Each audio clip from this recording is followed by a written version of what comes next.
Oke, selamat pagi sekali lagi adik-adik. Selamat pagi, Pak. Selamat Ya. pagi, Pak. Kemarin kita Selamat pagi, Pak. adik-adik, beberapa minggu lalu kita sudah belajar terkait dengan senyawa-senyawa karbonil yaitu aldehid dan keton, terkait dengan struktur, tata nama, sifat maupun isomer ya. Hari ini kita akan lanjut berbicara mengenai sintesis atau bagaimana cara membuat aldehid dan keton. Nah, mari sama-sama kita lihat. Nah, untuk membuat aldehid dan keton bisa dibuat melalui osmolisis ya, atau nanti adik-adik belajar di mata kuliah semester depan, itu namanya mata kuliah mekanisme reaksi organik, kita kenal sebagai cleavage oxidation atau reaksi oksidasi pemutusan. Nah, misalnya ada suatu alkena, kemudian kita tambahkan dengan suatu ozon, O3, dalam pelarut air, dan juga dibantu dengan logam Zn, akan diperoleh dua karbonil kompon atau dua senyawa karbonil, di mana bisa kita peroleh suatu keton, atau bisa kita peroleh suatu aldehid, tergantung dari substituen yang terikat pada suatu alkena. Jadi nanti ini akan putus adik-adik ya. Ini akan putus. Nah, kalau R dan R aksen yang ini. Sedangkan R double aksen dan H yang ini. Sehingga kalau yang di sebelah kiri, karbonnya ini mengikat dua alkil ataupun aril, maka dia membentuk suatu keton. Sedangkan yang di sebelah kanan, karena satu mengikat alkil atau aril, dan satunya mengikat hidrogen, maka akan menghasilkan aldehid. Nah, contohnya adalah yang di bawah.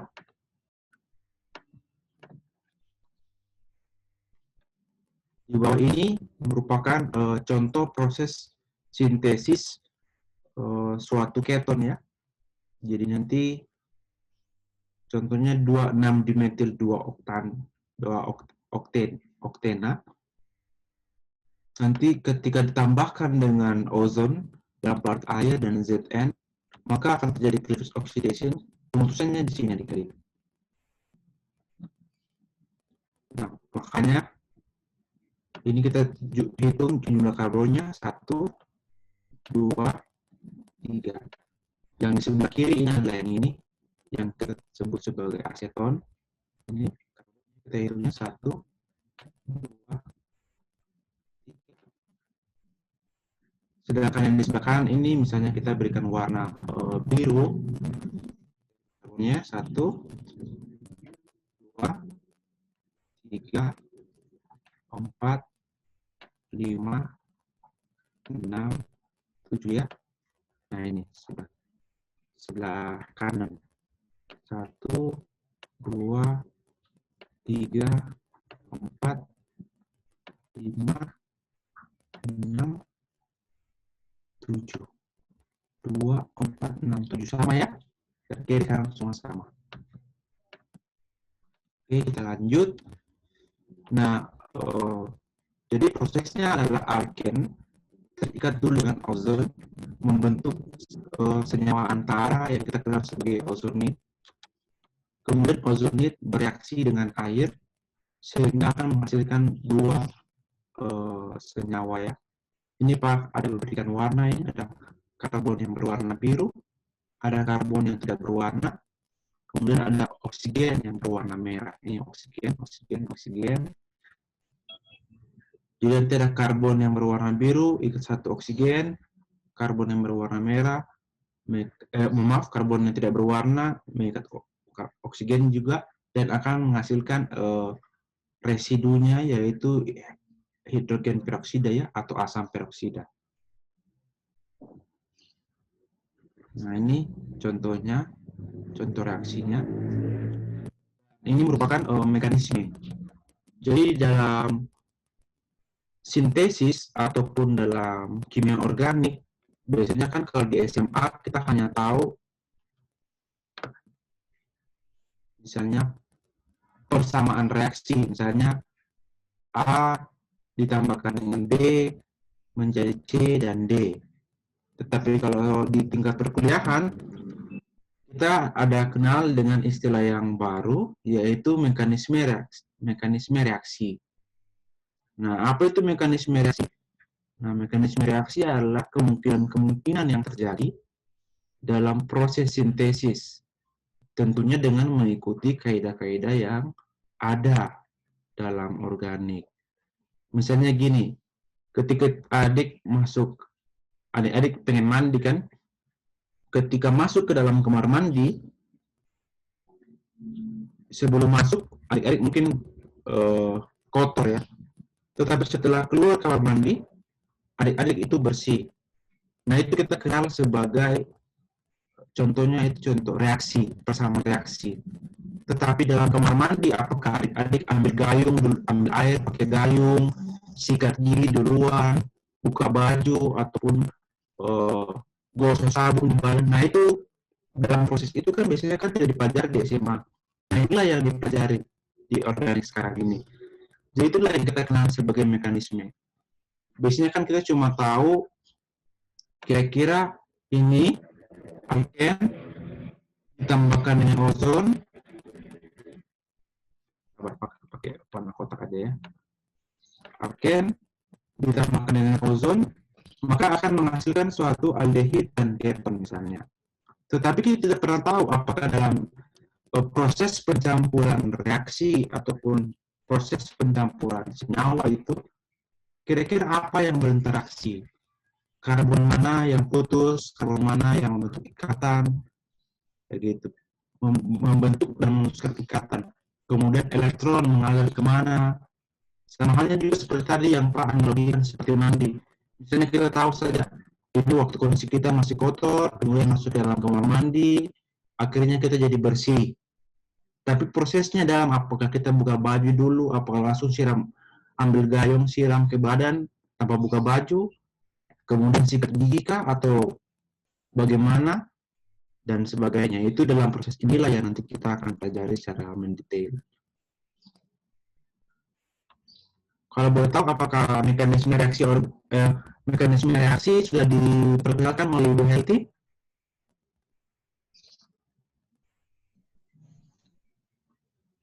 Sudah sedikit, Pak. Sudah sedikit ya. Terkait apa, sintesis apa adik-adik? Kalau tidak salah itu alkohol, Pak. Oh iya, baik.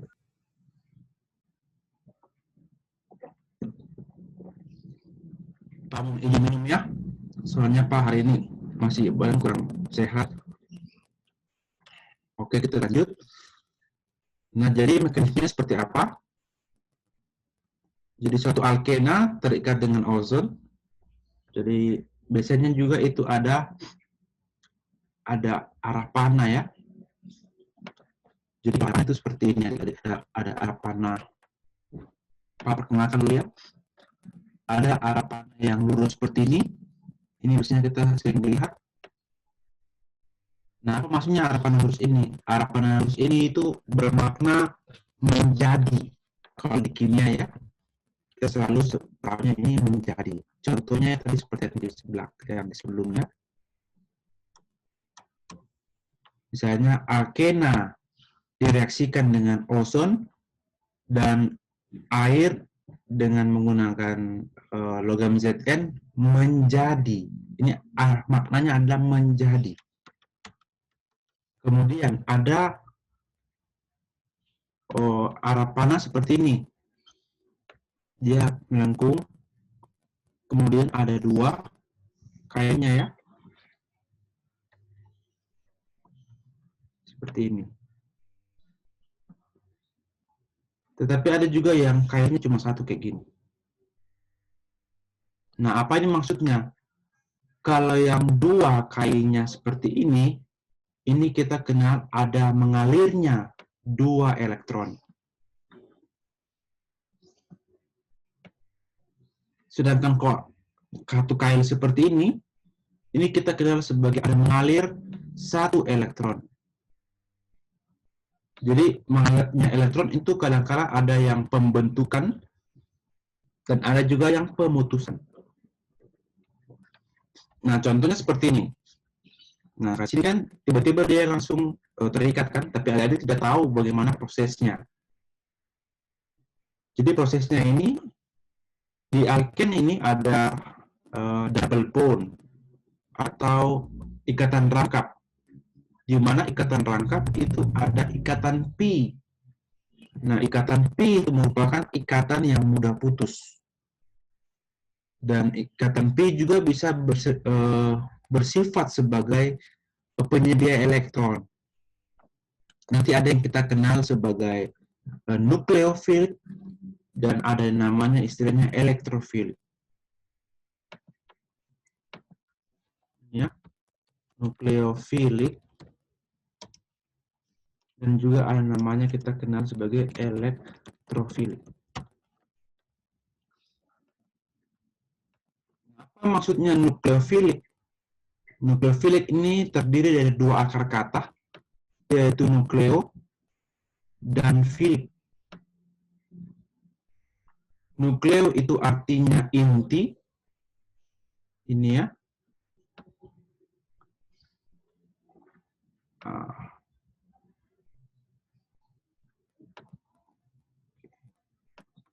Nukleo itu artinya inti. Sedangkan filik, ini akar katanya itu dari filia. Filia, bahasa Yunani ya. Bahasa Latin. Filia. Kalau adik-adik pasti tahu, ada yang eros, filia, agape, apalagi satu lagi. Nah, filia itu artinya suka. Nukleofilik adalah suka terhadap inti. Nanti Pak contohkannya ya. Suka. Jadi nukleofilik itu suka terhadap inti. Sedangkan elektrofilik itu juga terdiri dari dua akar kata sebenarnya. Elektro dan filik. Bukan elektrofolik ya, elektrofilik ini. Wah, tidak bisa lagi diperbaiki. Oke, Pak coret aja ya. Bukan elektrofolik, tapi elektrofilik.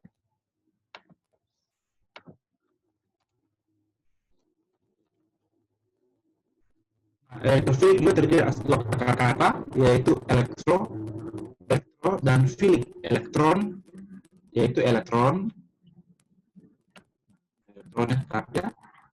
Filik ya sama seperti tadi. Sama-sama arti akar kata dari filia atau artinya suka. Jadi ada yang kita kenal sebagai senyawa yang suka terhadap inti, ada juga senyawa yang suka terhadap elektron. Nah, kita tahu kalau dalam teori atom kan dari Thomson, Rutherford, kemudian berkembang menjadi apa? Niels Bohr. Dan sekarang teori atom modern ya, yang diperkasa oleh Schrödinger, itu kan ada inti atom dan juga ada awan elektron. Nah, inti atom biasanya bermuatan apa dari? Positif, Pak. Bermuatan apa? Positif ya? Positif, Pak. Iya, positif. Sedangkan yang mengelilingi inti atom adalah Elektron, Pak. iya, elektron. Bermuatan Negatif, Pak. iya.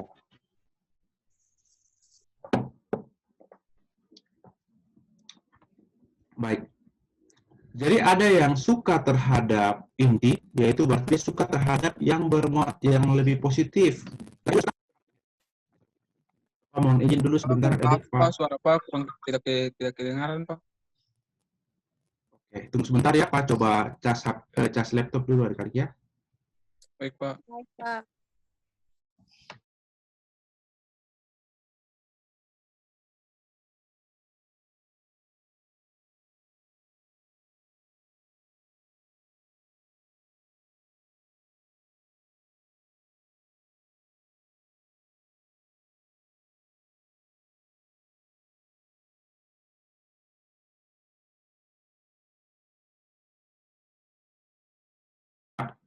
Baik, adik-adik. Apakah adik sudah bisa mendengarkan suara Pak dengan jelas? Sudah, Pak. Oke, baik. Jadi ada yang suka terhadap inti yang lebih positif, ada yang suka terhadap negatif. Biasanya yang suka terhadap lebih positif itu apa namanya? Biasanya dia yang bermuatan negatif. Jadi kita tahu kalau kita mendekatkan magnet ini ya, kan magnet biasanya tuh ada dua kutub kan? Adik-adik sudah pernah main magnet atau belum? Waktu SMP, SMA udah pernah praktikum menggunakan magnet? Pak. Belum pernah? Sudah, Pak. Sudah, Pak. Nah, biasanya kan magnet ada yang kutubnya positif, ada yang negatif. Kalau negatif didekatkan dengan negatif, itu apa yang terjadi adik-adik?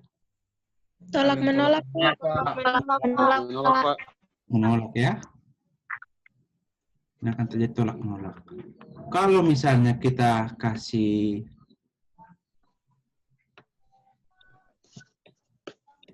magnet misalnya ini, ada yang positif, ini kutubnya negatif, dan negatif. Apa yang terjadi adik-adik? Tarik menarik. Menarik, Pak. Menarik ya. Pak. Nah, begitupun juga yang terjadi di mekanisme reaksi. Karena dalam mekanisme reaksi itu kita akan berbicara terkait dengan pembentukan ikatan dan pemutusan ikatan. Secara basicnya yaitu dasarnya seperti ini, yaitu nukleofilik, elektrofilik. Kalau yang suka terhadap inti, berarti kira-kira dia negatif atau positif? Negatif, Pak. Ya, benar ya. Kalau dia terhadap inti, misalnya ini inti, berarti dia sebenarnya muatannya negatif. Kalau dia suka terhadap elektron, berarti kira-kira muatannya apa? Positif, Pak. Positif, Pak. Ya, positif, ya, benar ya. Nah, sebenarnya secara atomik itu naturnya seperti ini. Ya, jadi sebenarnya Tuhan menciptakan semuanya itu sebenarnya sudah sesuai ya. Jadi contohnya magnet contohnya, positif dengan negatif. Begitupun juga dengan molekul atau atom senyawa dalam membentuk dan memutuskan ikatan sama. Jadi kalau dia nukleofilik, dia suka terhadap inti, sudah pasti senyawa tersebut itu dia memiliki elektron yang berlebihan atau dia memiliki sifat yang jauh lebih negatif. Sedangkan kalau senyawa itu elektrofilik atau suka terhadap awan elektron, sudah pasti dia itu kekurangan elektron atau dia lebih bersifat positif ya atau parsel positif. Nah, begitupun juga dengan manusia. Manusia itu, wanita itu pasti memiliki ketertarikan terhadap pria ya. Begitupun sebaliknya, pria itu mempunyai ketertarikan kepada seorang wanita. Tetapi karena dosa, ada yang pria suka pria, wanita suka wanita. Nah, ini tidak lazim. Ini bukan secara penciptaan tidak seperti itu. Penciptaan itu selalu diberikan sepasang ya. Kurang lebih seperti itu ya. Jadi kalau ada adik-adik yang memiliki kecenderungan, misalnya siapa yang di sini ada siapa nih? Saya sebutkan nama saja ya. Misalnya Gilbert. Gilbert jangan sampai suka seperti Yongki ya. Nah itu kalau suka sebagai sahabat ya tidak apa-apa. Tetapi kalau dijadikan istri dan sebagainya, nah itu repot. Karena tidak mungkin, ya mungkin saja kalau di Eropa sana sudah banyak ya perkawinan sesama jenis. Tetapi itu sebenarnya menantang kuadrat yang Tuhan sudah ciptakan. Oke, kembali lagi ke molekul. Nah, sebenarnya kalau adik-adik sudah mengetahui prinsip ini, nanti ke depannya itu mau kasih mekanisme jenis apa saja itu mudah sekali. Nah, contohnya seperti ini, kita langsung lanjut saja. Sampai di sini dulu, apakah ada pertanyaan sebelum Pak melanjutkan? Ingat, harapannya jangan ada tulis seperti ini. Ini. Kayak gini salah ya. Misalnya edit arsir-arsir, kasih gelap. Nah, kalau kayak harapan seperti ini, Pak biasanya kasih salah. Atau mungkin ada harapannya mau kasih lebih, apa namanya, lebih, ada biasanya orang yang kelebihan kreativitas dikasih love di sini. Supaya kayak love-love gitu kan. Pikir nanti Pak jatuh cinta kepada dia, padahal nanti siapa yang jatuh cinta tidak ada yang aman perhatian lebih, tidak ada ya. Kasih love-love di sini, ini lebih salah lagi. Atau ada mungkin yang kasih sudah pemalas, tulis segitiga, dikasih bulat di sini.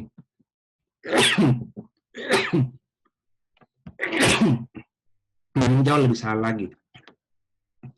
Jadi ingat, harapannya itu ada yang kailnya seperti ini, kail yang 2. Dan ada juga kail yang 1.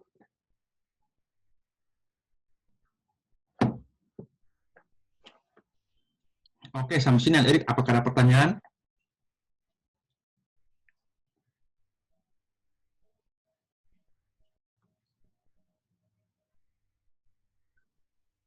Ini ada 40 orang, ini tidak ada yang mau, tidak semuanya berbisu. Atau mungkin cari kumpul semua bisu sampai tidak bisa ketik unmute.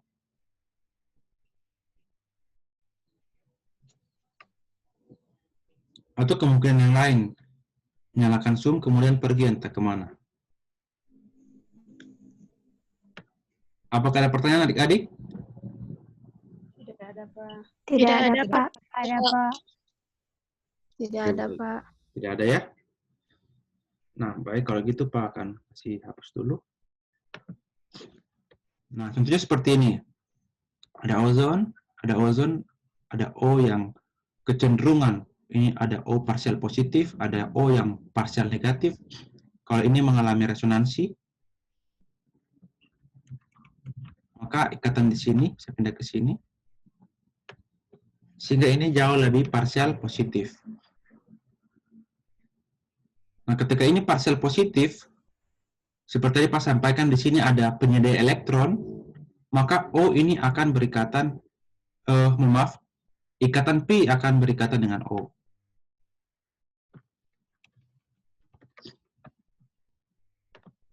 Maaf ya, agak kesulitan soalnya Pak menggunakan mouse dari laptop.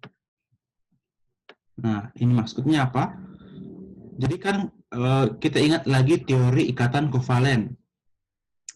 Teori ikatan kovalen adalah pemakaian bersama-sama elektron. Berarti di sini ada karbon kan? Di sini juga ada karbon. Karbon yang sebelah kiri itu ada elektron yang dipakai. Di sini pakai tanda warna merah ya. Warna merah. Kemudian karbon di sebelah kanan juga itu ada yang berwarna merah. Ini manusia siapa yang baru masuk ini?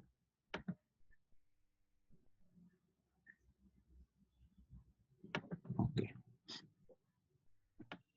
Jadi Pak menggunakan arapana dengan kailnya 2 ya. Ini berarti adalah 2 elektron di sini dipakai bersama-sama untuk membentuk ikatan antara karbon dengan oksigen. Karbon yang mana?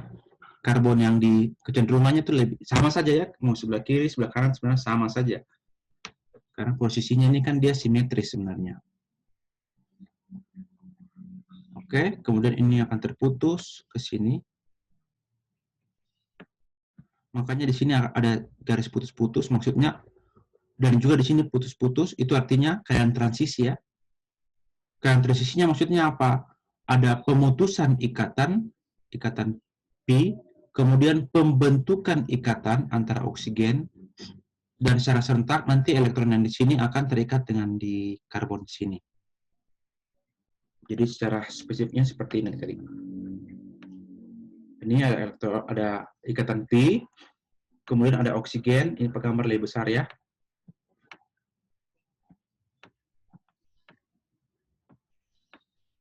Nah, ini kan lebih parsial positif.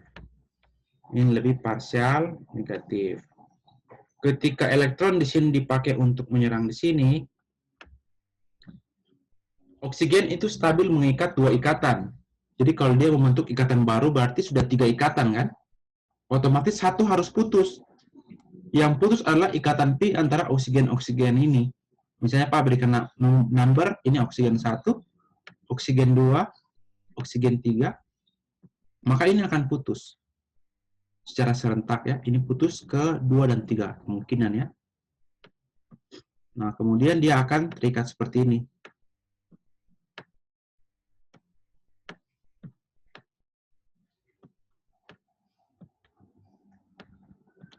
Nah, berarti ini sekarang tetap masih positif negatif, bahkan ini sudah kelebihan elektron.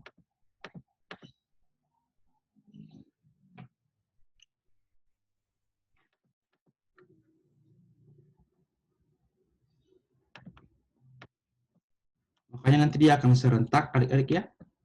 Ini tidak ke sini lagi nih. Iya, bisa, benar. Sini dulu. Ini negatif. Nah, lihat di sini karbon sama ini satu elektron, pakai warna biru aja ya. Ada elektron satu. Nah, elektron ini dipakai sekarang untuk berikatan dengan ini satu. Oke ya kan, yang ini elektron yang dipakai bersama-sama untuk mengikat dengan oksigen. Kemudian karbon yang di sebelah kanan ini, karbon yang di sini, ini pasti dia kekurangan elektron. Karena kekurangan elektron, maka muatannya itu adalah positif. Nah, sekarang kita lihat lagi di sini, oksigen kelebihan elektron, karbon kekurangan elektron, berarti ada kecenderungan oksigen untuk bersifat sebagai nukleofilik ya. Ini akan menyerang di sini. Sehingga membentuklah ikatan seperti ini, Erik ya. Kurang lebih seperti itu. Jadi prinsipnya yang kelebihan elektron itu yang menyerang atau memberikan elektron untuk dipakai untuk berikatan bersama-sama. Sama halnya juga kalau misalnya adik-adik ada pengemis, kemudian ada orang kaya. Kira-kira yang memberikan uang itu orang kaya ke pengemis atau pengemis memberikan uang kepada orang kaya? Orang kaya ke pengemis. Orang kaya ke pengemis. Ya. Prinsipnya juga sama seperti di pembentukan ataupun pemutusan ikatan dalam mekanisme reaksi organik. Biasanya yang kaya akan elektron, nanti dialah yang mendonorkan elektron untuk dipakai untuk berikatan bersama-sama. Nanti yang positif ini terima aja. Jadi jangan sampai adik-adik salah arah panah ya. Biasanya banyak itu yang salah arah panah. Oh, lihat sini, oh sini positif. Berarti nanti ini yang serang oksigen. Salah. Ini salah. Yang benarnya adalah karena oksigen ini kelebihan elektron, maka dia akan mendonorkan elektronnya untuk berikatan bersama-sama dengan karbon yang bermuatan positif. Sampai di sini dulu adik-adik, apakah bisa dipahami?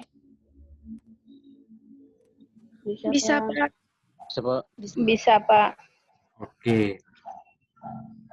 Nah, setelah membentuk ikatan dan membentuk suatu keadaan transisi, sehingga senyawa transisinya yang kita kenal sebagai molosonid. Nah, molosonat ini merupakan senyawa yang tidak stabil. Nah, karena ketidakstabilannya, maka terjadi penataan ulang. Ini ada mekanismenya sudah ada. Sehingga membentuklah suatu, ini juga ada mekanismenya sudah ada, Pak tidak jelaskan lagi secara detail. Sehingga terbentuklah senyawa antara yang kita kenal sebagai Staudinger ozonat. Nah, Staudinger ozonat ini kalau ditambahkan dengan dimetil sulfida, ini mekanisme sudah ada. S ini kan lebih negatif, ada juga ke elektronnya, sehingga ketika dia bereaksi lebih lanjut, maka akan terbentuk suatu keton ya. Seperti itu adik. Yang ini kan tadi Pak kasih mekanismenya karena memang tidak tertulis, tetapi yang seterusnya ini sudah ada mekanismenya. Oke. Sampai di sini adik, apakah ada pertanyaan?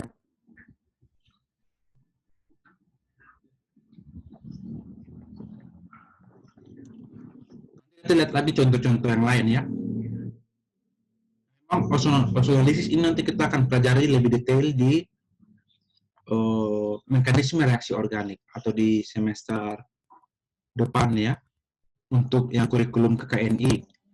Tetapi kalau yang senior yang 2013, kurikulum 2013 nanti akan dipelajari di kimia organik lanjut.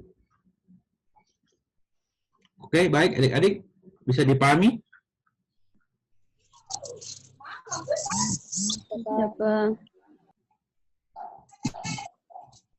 Baik, kita lanjut. Selain sintesis aldehid dan keton menggunakan alkena, aldehid dan keton juga bisa diperoleh dari alkuna ya, yaitu dengan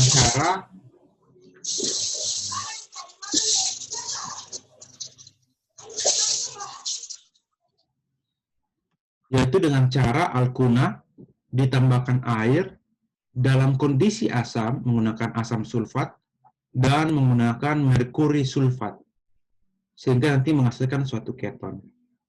Nah, ini contohnya adalah 1 oktuna ditambahkan dengan air dalam pelarut asam sulfat dalam kondisi asam dan menggunakan merkuri sulfat, maka akan menghasilkan 2 oktanon. Jadi nanti sini akan mengalami pemutusan ikatan secara langsung dan membentuk suatu keton ya. Kita lihat. Nah, alkuna direaksikan dengan air itu reaksinya berlangsung secara lambat. Nanti akan membentuk suatu sistem yang kita kenal sebagai enol. Dan kemudian enol menjadi suatu aldehid atau keton itu berlangsung secara cepat ya, karena di sini akan mengalami tautomerisasi dari enol menjadi keton. Nah, apa maksudnya enol? Enol itu adalah singkatan dari N dan ol. N itu merupakan alkena, alken, ini ada alkennya nih. Sedangkan ol itu adalah alkohol, ada hidroksinya di sini. Kalau enol itu berarti senyawa yang mengandung gugus alken dan juga gugus hidroksi secara sama-sama ya, dekat dia. Jadi karbon yang mengikat alken dan alkohol itu kita sebut sebagai enol.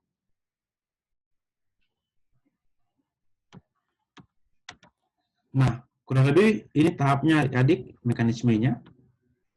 Jadi tahap yang pertama adalah enol ini, tadi kan sudah sampaikan bahwa dalam kondisi asam ya, menggunakan asam sulfat. Jadi air, yang pertama ditulis ya, air,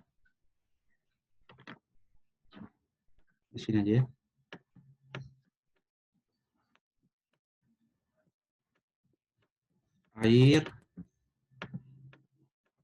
Air kan oksigen air udah punya 2 lone pair, kemudian bereaksi dengan asam sulfat. Kita tahu asam sulfat adalah penyedia proton. Seperti ini. Oksigen yang menyerang hidrogen ya, karena hidrogen kan positif. seperti apa sampaikan, oksigen kan punya elektron bebas atau kita kenal sebagai lone pair. Sehingga membentuklah suatu ion hidronium. Nah, ion hidronium ini oksigennya mengalami kekurangan elektron. Nah, kenapa kekurangan elektron? Karena kita tahu secara kimia dasar ya, valensi. Oksigen itu golongan berapa adik-adik? Golongan N6. Pak. Apa? Apa? 6A. 6A. Berarti kalau golongan 6A secara cepat kita tahu berapa valensinya kira-kira adik? Elektron valensinya? 2, Pak. Hah? 2 elektron valensi. Elektron valensi? Elektron valensinya 6, Pak. Isinya 6, Pak. Pak, 6, Pak. 6, Pak. 6 ya? Yang jawab 2. Iya, Pak.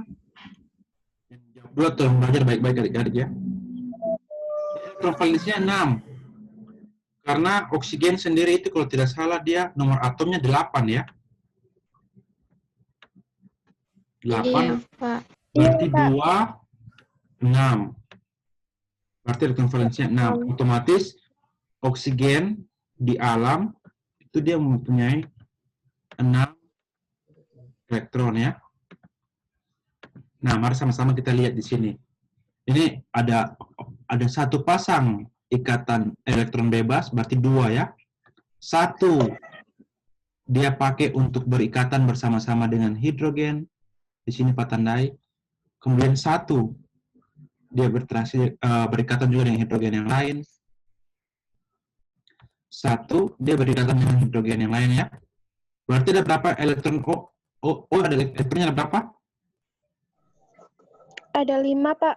Nah, 5. Kalau 5 berarti dia kekurangan atau kelebihan elektron? Kekurangan 1 Kekurangan, elektron, Pak. Pak. Nah, kekurangan 1 elektron, oleh sebab itu diberikan tanda muatan positif di sini adik. Itu tandanya berarti oksigen ini kekurangan elektron. Mari sama-sama kita lihat yang di air. Kalau di air, ini ada 2 pasangan elektron, berarti ada 4. Kemudian ada 1 dipakai berikatan bersama-sama dengan hidrogen yang di sini. 1 dipakai berikatan dengan hidrogen yang di sini. Berarti ada berapa elektron adik-adik? 6, Pak. Nah, berarti oksigennya 6, Pak. kekurangan atau kelebihan elektron atau tidak kekurangan atau sudah stabil? Stabil, Pak. Stabil, Pak. Iya, stabil, Pak. Ya, stabil ya. Jadi lihat di sini. Jadi ini Pak memberi jelaskan kenapa di sini dia oksigennya kekurangan elektron karena memang elektronnya harusnya dia 6, tapi karena posisinya di sini dia ikat 1 lagi hidrogen, berarti dia kekurangan elektron.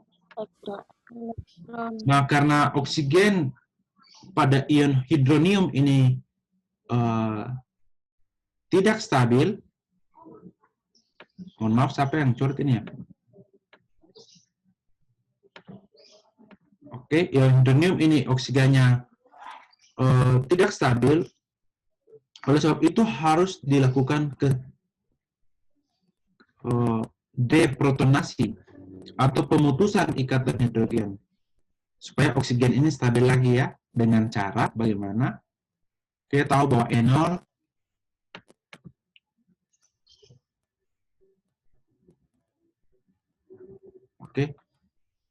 enol ini dia mempunyai ikatan ikatan pi atau punya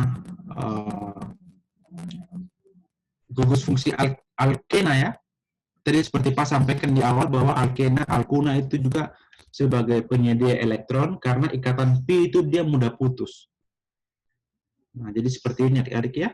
Jadi enol ini ikatan pi-nya ini akan mengikat hidrogen dan secara serentak hidrogen dan oksigen akan putus dan aliran elektronnya itu adik-adik perhatikan di sini. Ikatan antara oksigen dan hidrogen ini elektron yang dipakai bersama-sama ini putusnya itu diarahkan kepada oksigen, bukan diarahkan kepada hidrogen. Nah, mengapa demikian? Karena oksigen itu lebih parsial negatif, sedangkan hidrogen ini lebih parsial positif. Bagaimana secara mudah mengetahui bahwa oksigen itu parsial negatif, hidrogen itu lebih parsial positif? Kita bisa lihat dari kecenderungan ke elektronegatifan. O golongan 6A, H golongan 1A, Pak. 1A. Kalau kita belajar di kimia dasar atau belajar di SMA, kalau dalam tabel periodik, semakin ke kanan berarti semakin Besar ke elektronegatif atau elektropositif? Elektronegatif, Pak. Ya, elektronegatif. Nah, oleh sebab itu ketika enol ini, khususnya ikatan pi dalam enol ini, mengikat hidrogen, maka secara serentak ikatan antara hidrogen dan oksigen akan putus, dan elektron yang dipakai bersama-sama ini, kedua-duanya itu mengalir ke oksigen. Karena oksigen lebih elektronegatif, atau lebih parsial negatif. Nah, contoh kasusnya seperti ini. Kasih contoh lagi ya. Ini misalnya ada Rivaldo.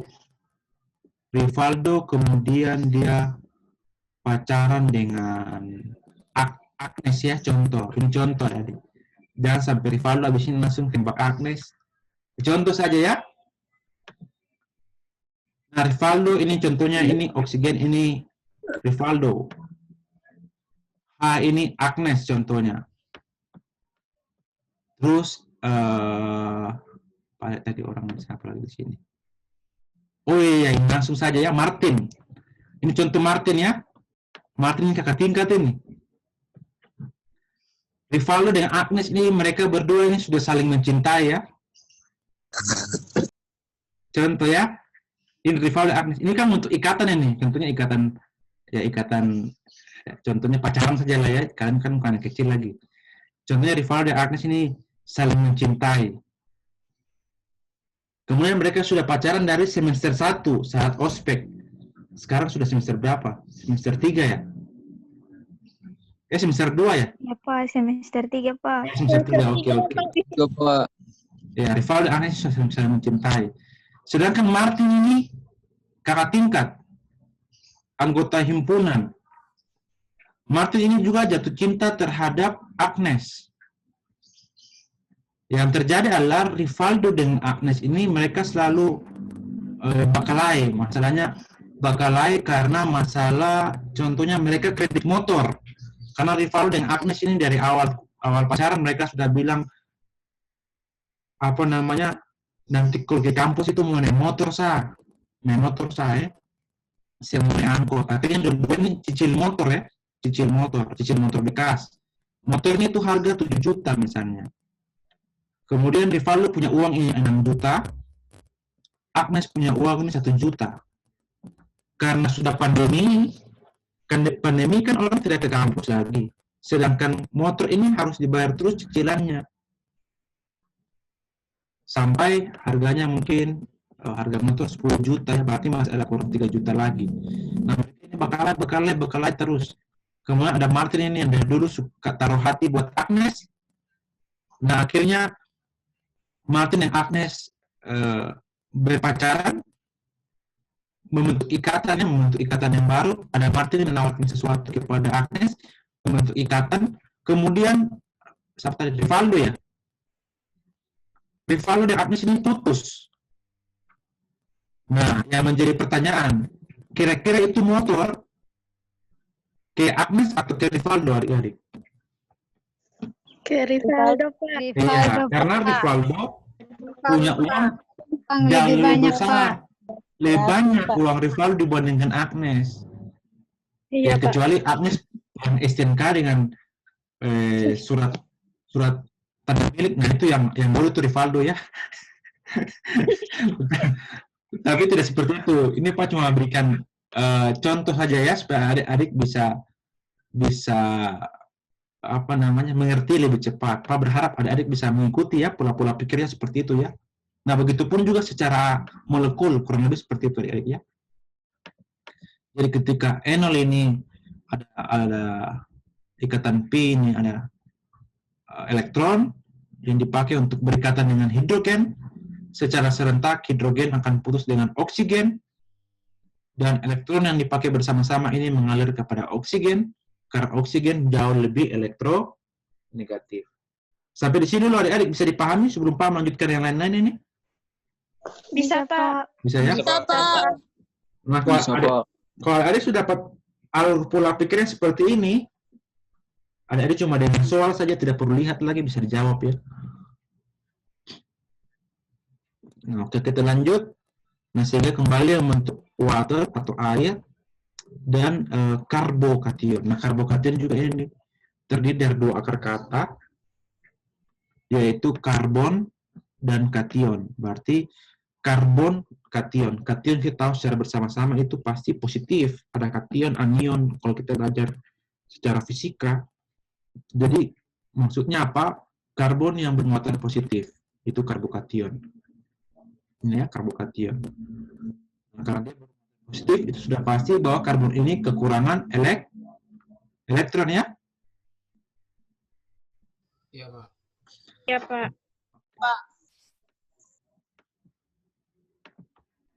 Nah, setelah pembentukan karbokation di sini, berarti karbon di sini tidak stabil.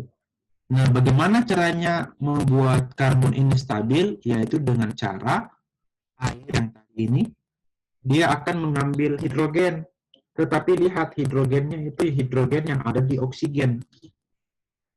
Bukan hidrogen yang di sini. Ini kan kita lihat, ini kan hanya satu. Ketika dia ambil hidrogen, hanya menjadi dua. Ini ada tanda warna merah ini. Ini kan hidrogen yang berasal dari ion hidronium. Bisa ya, ini maksud tanda warna merah ini. Ini masuk di sini, berarti air yang ini sekarang dia akan melakukan menyerang hidrogen. Secara serentak, hidrogen ini akan putus, dan elektron yang dipakai bersama-sama dalam membentuk ikatan dengan oksigen itu akan putus dan mengalir untuk membentuk ikatan baru antara oksigen dan karbon, supaya karbonnya ini dia menjadi stabil ya. Nah, makanya akan menghasilkan suatu keton dan ion hidronium. Nah, berarti Pak ingin tanyakan, H2SO4 atau asam sulfat di sini dia bersifat sebagai pereaksi atau katalis? Katalis, Pak. Iya, katalis ya. Benar ya. Karena di awal itu dia ada, dan di akhir itu dia ada. Itu yang kita kenal sebagai katalis ya. Jadi dia hanya membantu untuk mempercepat proses terjadinya reaksi.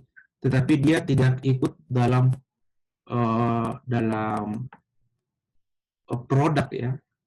Contoh inilah, kalau adik-adik masak daging. Kalau adik-adik masak daging, kemudian untuk mempercepat daging itu matang, biasanya adik-adik masukkan apa dalam panci? Garpu dan sendok, Pak. Ya, garpu dan sendok. Ketika daging itu masak, apakah garpu dan sendok juga ikut termasak? Tidak, Tidak, Pak. Pak. Tidak ya. Nah, itu yang kita sebut sebagai katalis. Garpu dan sendok dimasukkan ke dalam daging, proses memasak daging itu hanya sebagai katalis untuk mempercepat dan itu jadi empuk. Ya. Tetapi garpu dan sendok itu tidak ikut bereaksi. Bisa dipahami adik-adik? Bisa, Bisa, Pak. Pak. Iya. Nah, kurang seperti itu ya. Jadi semuanya ini yang Tuhan ciptakan sudah sangat baik ya. Ya, baik dalam skala atomik maupun dalam keseharian kita itu sebenarnya sudah teratur. Ya, tinggal kita lihat aja pola-polanya. Itu sama, mirip kok.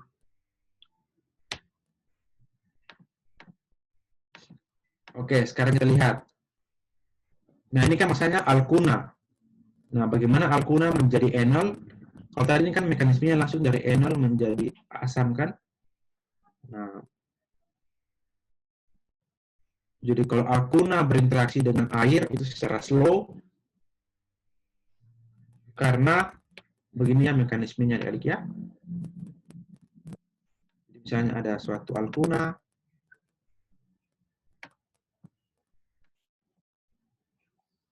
Jadi sebelum ke sini, ini kan enol. Sebelum sini ada tahap sebelumnya ya. Tahapnya kayak gini. Alkuna berinteraksi, tidak terus lagi RR yang lain ya.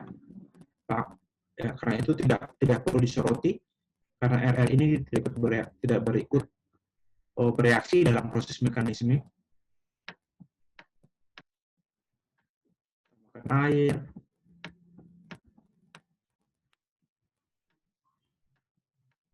Nah, di sini kan ada karbon, dan juga ada ikatan pi. Ikatan pi ini udah putus dan dia bersifat sebagai nukleofilik atau penyedot elektron, maka dia akan menyerang hidrogen atau menyerang oksigen. Menyerang apa adik-adik? Hidrogen atau oksigen? Pak berikan tanda aja ya. Pak.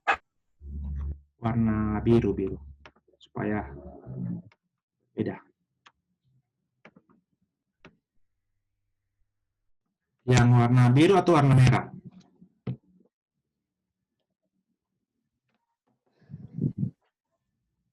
Kira-kira menurut adik.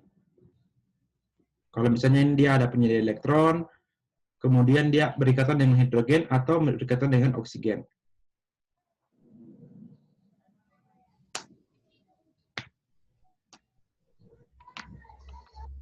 Halo? Ya? Hidrogen. Pak. Iya, hidrogen ya. Karena tadi seperti prinsip yang Pak sampaikan bahwa kalau ini nukleofilik, NU misalnya, atau suka terhadap inti, berarti yang elektrofilik adalah hidrogen. Kalau oksigen ini juga dia bersifat sebagai nukleofilik sebenarnya, karena dia limpahkan elektron kan. Makanya yang benar adalah yang merah ini ya. Oke, kita lanjut lagi. Nah, ketika alkuna menyerang hidrogen, berarti akan ada pembentukan ikatan baru ya antara karbon dan hidrogen. Maka secara serentak hidrogen dan oksigen ini akan putus. Nah, ketika hidrogen dan oksigen putus, arah elektronnya itu mengalir kepada O atau mengalir kepada hidrogen adik-adik? Ya, O, Pak. Ada O, Pak. Ada upah. Ya. Terus Iya, sangat jelas, Pak sudah sempat jelaskan. Mengalir kepada O sehingga menjadi,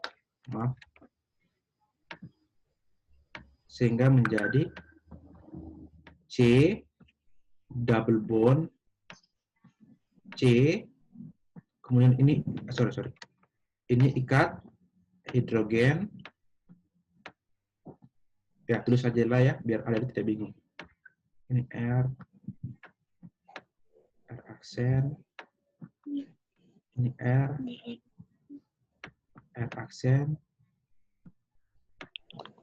kemudian ini R aksen ya, kemudian ada O H. Nah, karena arah elektronnya ini mengarah ke oksigen, berarti sini O ada 3 lone pair ya, atau 3 pasangan elektron bebas bermuatan negatif. Dan perhatikan di sini, karbon di sini ada mengikat berapa ikatan? 3, Pak. 3. Biasanya karbon stabil membentuk berapa ikatan? 4, Pak. 4. Jadi dia kekurangan elektron, dia positif. Pak. Iya, baik. Dia positif, muatannya positif. Karena dia kekurangan elektron atau karbokation tadi yang kita kenal. Jadi bagaimana caranya menstabilkan karbon dan menstabilkan OH- atau ion hidroksida? Maka akan membentuk ikatan yang baru. Ikatan yang baru adalah bagaimana caranya? Apakah karbon yang menyerang oksigen atau oksigen yang menyerang karbon? Oksigen menyerang karbon, Pak.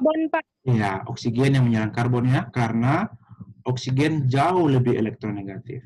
Maka dari sini akan membentuk suatu enol ya. Inilah mekanismenya. Tidak ditulis lagi di buku karena ini sangat sederhana. Cuma lihat begini saja langsung kita tahu, oh mekanismenya seperti ini. Itu sudah ada terbayang dalam otak dan pikiran ya. Cuma 2 tahap ini tak selesai. Jadi Pak berharap Biasanya kalau perkuliahan secara offline itu biasanya Pak suruh satu-satu maju ke depan. Maju kerja. Nah, kalau di sekarang ini kan online Pak tidak mungkin suruh ada maju kerja kan? Ada maju kerja dan nanti repot. Kecuali adik-adik juga punya laptop. Kita bisa kerja di whiteboard V. Tetapi memang whiteboard V kalau mekanisme tulis di juga agak cukup sulit ya. Kecuali punya tab enak. So, itu kan keterbatasan ini, Pak tidak suruh kalian kerja-kerja. Nanti pulang kalian latihan-latihan di rumah, latihan-latihan buat mekanisme. Oke, sampai di sini dulu adik-adik. Apakah ada pertanyaan?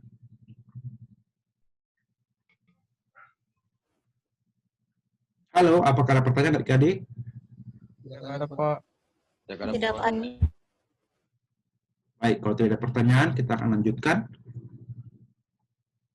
Tadi kita sudah belajar bagaimana caranya mensintesis aldehid dan keton. Salah satunya kita bisa menggunakan ozonolysis atau kita kenal sebagai cleavage oxidation, menggunakan alkena ditambahkan dengan ozon, atau juga kita bisa mensintesis aldehid atau keton menggunakan reaksi hidrasi terhadap alkuna ya. Jadi alkuna ditambahkan air, kemudian dalam menggunakan katalis asam sulfat ataupun merkuri sulfat, maka menghasilkan keton. Nah, ini mekanismenya tadi Pak sudah sempat jelaskan, dan mari sama-sama kita lihat lagi proses sintesis berikutnya, yaitu bagaimana cara kita membuat aldehid dan keton. Kita juga bisa melakukannya dengan cara asilasi Friedel-Crafts terhadap senyawa benzen atau senyawa-senyawa aromatik. Jadi misalnya ada aromatik ini, ARH, senyawa aromatik, ditambahkan dengan asil klorida,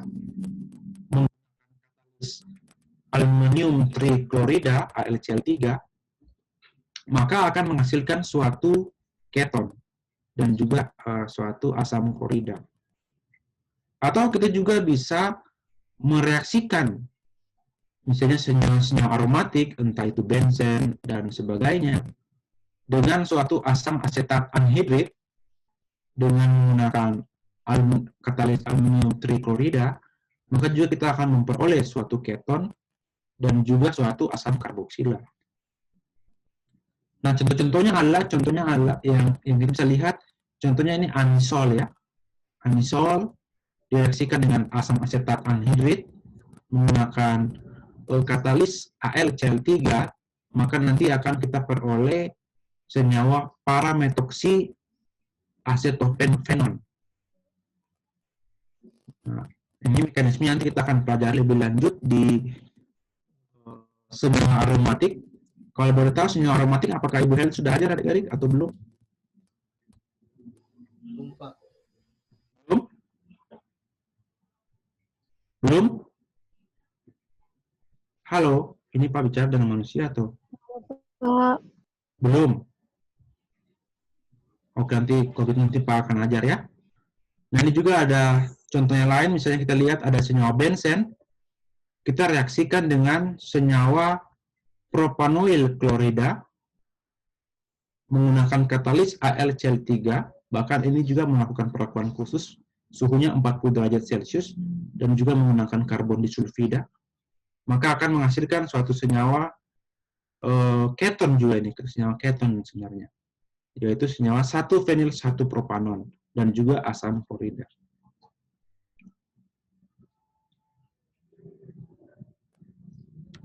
Oke, nah mekanismenya kurang lebih seperti ini adik-adik ya. Jadi dalam proses asilasi Friedel-Crafts itu harus membentuk dulu kita kenal sebagai kation asil ya. Nah, bagaimana caranya proses pembentukan kation asil? Kurang lebih seperti ini.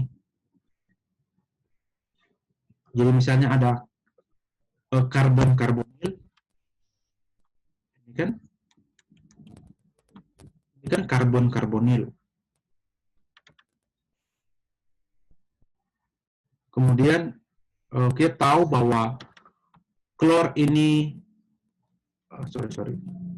klor di sini merupakan good living group atau gugus pergi yang baik ya. Jadi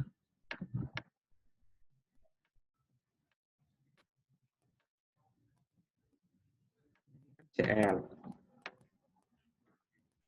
C2 H5. Klor ini merupakan gugus pergi yang baik. Karena apa? Karena ketika dia menjadi ion, dia merupakan basa lemah. Ya, ketika langsung dia putus saja. Jadi ketika karbon dengan klor ini putus, maka karbon ini akan bermuatan positif.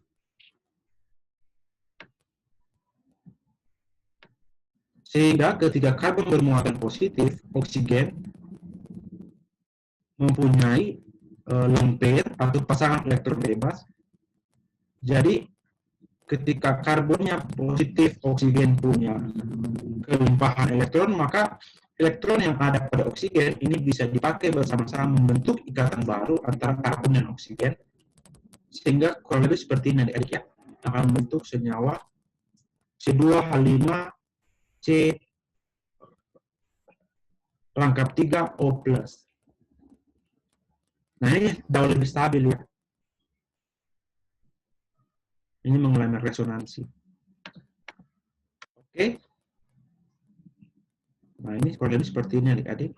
Mekanisme fullnya. Jadi, klor ini dia berinteraksi dengan AlCl3.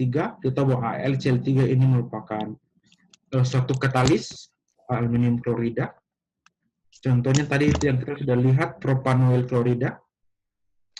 Maka akan reaksinya lebih lanjut, yaitu oksigen akan membentuk ikatan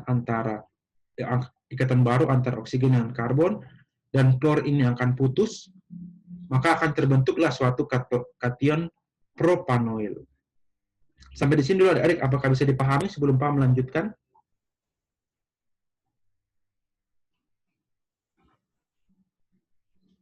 Bisa, Pak. Adik bingung? Coba. Bisa, Ya, Pak. kalau bingung sampaikan ya, atau mungkin Pak jelaskan terlalu cepat, sampaikan. Jadi yang di atas ini sebenarnya kenapa klor bisa saja putus? Ya bisa saja, karena klor merupakan good living group. Tetapi jauh lebih baik kalau kita menambahkan suatu katalis ya. Katalisnya ini kan AlCl3. Nah, sehingga ini akan terjadi pembentukan ikatan baru antara oksigen dengan karbon. Ini karbon di sini sudah ikat 4 ikatan, sehingga secara serentak dia akan memutuskan klorida dan akan membentuklah kation propanoil. Baik, kita lanjut.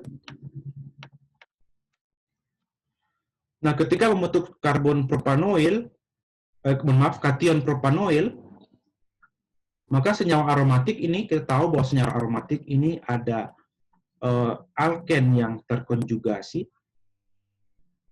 Maka alken ini juga berfungsi sebagai penyedia elektron. Nah, sebab itu, kalau sebagai penyedia elektron, berarti aromatik ini sebagai nukleofilik atau elektrofilik, adik-adik? Nukleofil, Pak.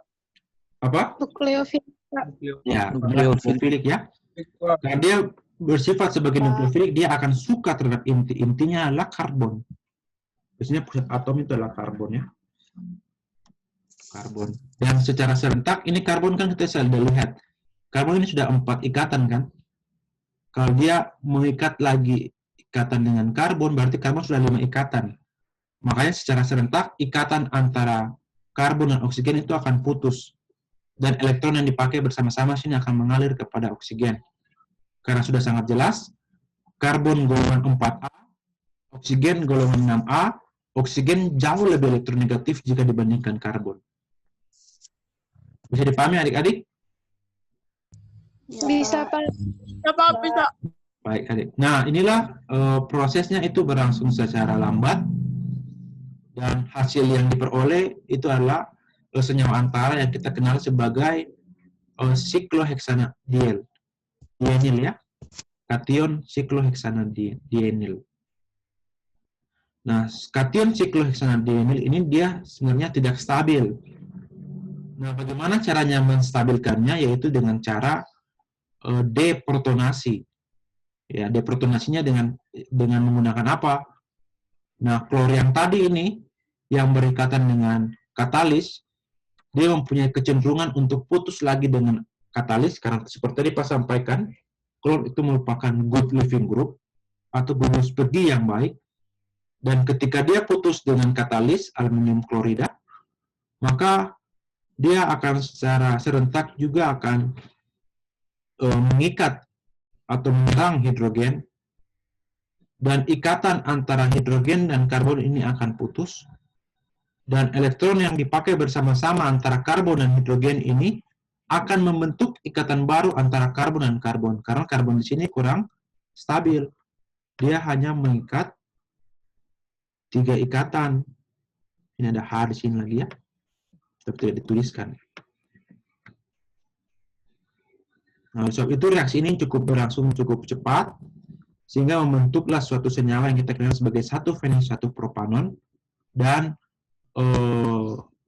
reaksi sampingnya itu, produk sampingnya yaitu asam klorida, dan juga akan diperoleh lagi AlCl3. Jadi AlCl3 sebagai apa? Katalis atau sebagai pereaksi? Katalis, Pak. Katalis, ya. Katalis, Pak. Oke. Pak. Katalis, Pak.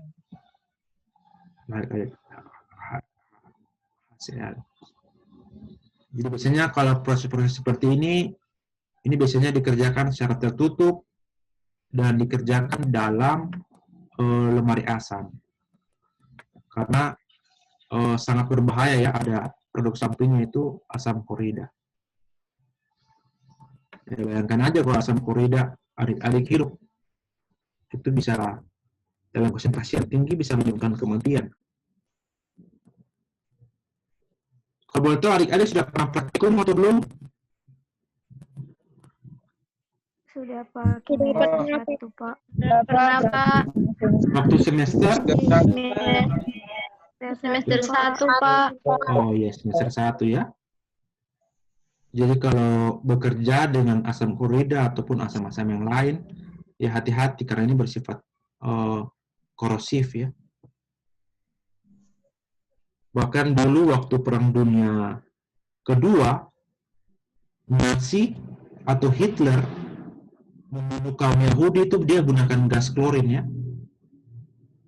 Jadi kumpulkan semua tahanan Yahudi, dimasukkan ke dalam suatu bangsal, dan kemudian dia aliri pakai gas klorin, langsung tewas. Jadi adik-adik kalau kerja menggunakan gas, mendapatkan produk sampingnya itu asam klorida ataupun gas klorin, ya hati-hati. Oke, kita lanjut. Untuk mekanisme proses asilasi Fischer-Tropsch bisa dipahami adik-adik?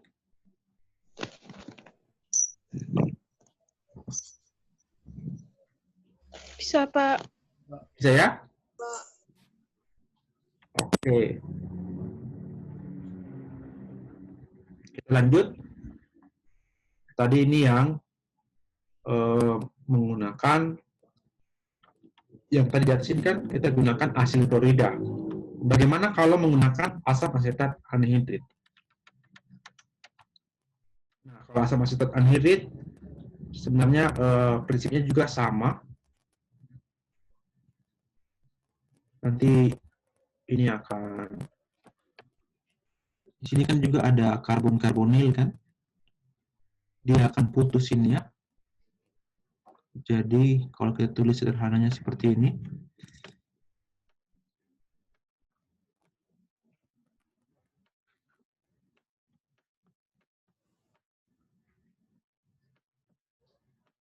ada oksigen,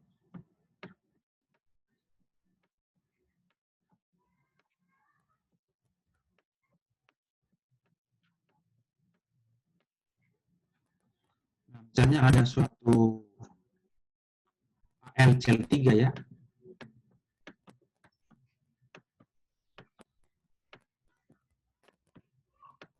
Nah, AlCl3 ini sebagai katalis atau istilahnya mecomblang ya, untuk mempercepat reaksi.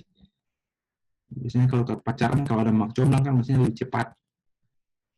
Nah ini, karbon oksigen ini dia akan putusnya dia akan membentuk oksigen dan Al, sehingga ini ada elektron, oksigen yang ini akan putus. Oksigen, bukan putus ya, oksigen yang pada karbon akan membentuk ikatan baru antara oksigen dengan karbon, dan secara serentak ikatan antara karbon dan oksigen akan putus.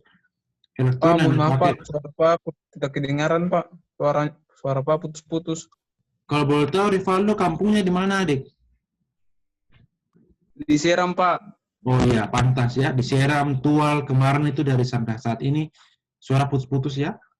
Nanti kalau ada suaranya masih putus-putus, nanti nonton saja kembali ke video rekaman nanti Pak bagikan setelah pertemuan selesai ya. Baik Pak, terima kasih Pak. Kalau yang lain mendengarkan suara Pak dengan jelas? Iya, Benar, Pak. Iya, berarti salahnya bukan salahnya di Pak. Salahnya itu di sinyal kalian ya. Karena dari semalam memang Pak tahu, dari kemarin itu memang diseram dan di Tual Maluku Tenggara sana sinyalnya kurang bagus. Maka ini sama CH3 C O punya positif ya. Sama nanti bensen berinteraksi lagi dengan karbon ini. Jadi bensen ini, misalnya ada suatu bensen,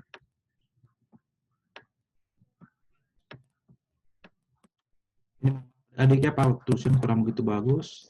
Misalnya di sini ada double bond, sama seperti tadi Pak punya penjelasan, dia akan menyerang karbon, dan ini akan putus mengarah ke oksigen, dan seterusnya. Bisa kan adik-adik kan? Bisa kan? Mekanismenya sama maaf, saja. Pak. Ya, bagaimana adik? Pak, berarti yang pemutusan O itu dia menyebabkan kedua ini berpisah, Pak. Yang C2 ini. Iya, Iya. Pak, maksudnya Ya ini akan putus adik di sini. Makanya Pak tandai warna merah ini. Yang warna merah ini nanti akan berikatan dengan benzen ini. Sedangkan hidrogen yang pada benzen ini nanti dia berikatan dengan ion karboksilat ini. satunya. Ini ion karboksilat nih. Maka membentuk asam karboksilat. Iya, Untuk Pak. lain, Terima kasih, Pak. Yang merah, yang biru, yang merah akan berikatan dengan benzen, yang biru berikatan dengan ion karboksilat. Iya, Pak. Bisa kan? Bisa, Pak. Bisa, Pak. Pak, mohon maaf Pak, saya izin keluar untuk persiapan ibadah Pak. Mekanismenya sama seperti nanti ya. Ini ke sini, ini, dan seterusnya. Iya, Pak. Nah, ini contohnya mekanisme-mekanisme yang terjadi secara yang lain, misalnya suatu asil klorida direaksikan dengan aluminium klorida membentuk AlCl4 dan juga ini mengalami resonansi. Ketika mengalami resonansi, benzen akan menyerang yang karbon. Adik-adik kalau tulis seperti ini juga tidak apa-apa, tidak masalah. Mau tulis seperti ini juga tidak masalah. Sama saja ya, karena dia bisa mengalami resonansi. Makanya ada beberapa buku yang tulis seperti ini. Tetapi ada juga beberapa buku yang tulis seperti ini. Ya tidak masalah. Nanti makanya adik-adik baca buku nanti melimpah pengetahuannya ya.